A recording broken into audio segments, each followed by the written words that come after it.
เราตลับlàmពីមេចាប់ខៀវតិចណាអឺសម្បូរទៅដោយដើមណោតលំអទៅដោយនំមួយហើយសម្រស់ធម្មជាតិផ្ទៃពណ៌គួរគុណណាបងប្អូនបាទភ្លេចបងប្អូនស្គាល់មិនបាច់ប្រាប់ទៅ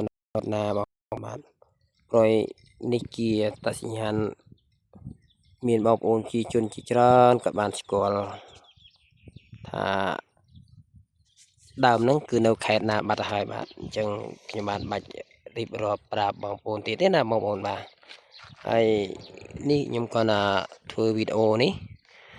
សូមបញ្ជាក់ប្រាប់បងប្អូនថាស្រុកខ្ញុំធ្លាក់ភ្លៀងមកពី3មេឥឡូវមកចាប់ដើមដុះ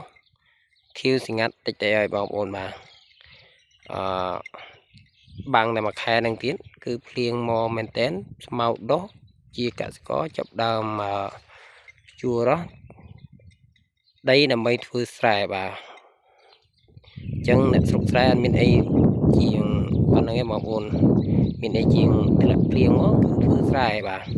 ធ្វើស្រែយកស្រូវលក់យកលុយដើម្បីទិញមាសពាក់អើយបងប្អូនហើយបាទនិយាយទៅដើម្បីឲ្យសប្បាយចិត្តទេអ្នកស្រែខ្ញុំបាទអ្នកស្រែខ្លះគាត់មានស្រូវច្រើនលក់ទៅបានទិញមាសមែនណាតែសម្រាប់ខ្ញុំគាត់បានគេបងប្អូនបាទហើយបងប្អូនខ្លះក៏គាត់ចំគោចំពេច្រើនណាបងប្អូនឃើញនេះសិតតែជាគោបាទឃើញទេគោពេញវាស្រែអញ្ចឹងទៅបងប្អូនតែខែនេះគេមិនទាន់ចង់ទេគឺគេនៅលេងបាទលេងប៉ាណាប៉ាត់ណៃអញ្ចឹងទៅដល់ម៉ោងដល់ពេលវេលាវាល្ងាចតិចវាទៅដើរចូលផ្ទះចូលក្រោលវាធម្មតាអញ្ចឹងទៅហើយអាណាអត់ចូលយើងម្ចាស់ហ្នឹងក៏តាមដើររកគៀងវាដើម្បីចូលក្រោលអញ្ចឹងណាបងប្អូនបាទ